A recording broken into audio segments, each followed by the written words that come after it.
La difficulté quand on compare météorologie et climat, c'est que la météorologie, tout le monde a un point de vue dessus, parce qu'il suffit de regarder à l'extérieur et on sait immédiatement quelle est la météo. Le climat, on ne peut pas l'étudier par soi-même. C'est quelque chose qui dépend d'observations sur du long terme, donc ça demande beaucoup de recul sur la météorologie. La météorologie, c'est l'étude de l'évolution de l'atmosphère à des échelles de temps qui vont de quelques heures à la semaine typiquement. Et il suffit de regarder la prévision météo sur son journal télévisé, on sait la température qu'il va faire le lendemain et s'il va pleuvoir ou pas pleuvoir. Quand on étudie cette évolution de la météo au cours du temps et qu'on en fait la moyenne, on étudie un climat.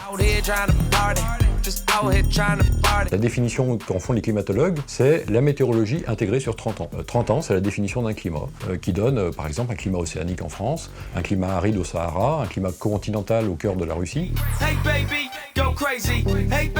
C'est une confusion essentielle que font souvent les gens, qui tirent des conclusions sur l'évolution de la température de la planète sur la base du fait qu'ils ont vécu un hiver extrêmement rigoureux. Et l'extrapolation très simple, c'est de dire, regardez, il a fait extrêmement froid cet hiver, pourquoi on nous parle de réchauffement climatique? Sauf que quand on observe un hiver très vigoureux en France, on oublie complètement que pendant cet hiver-là, il a fait très chaud en Sibérie par exemple.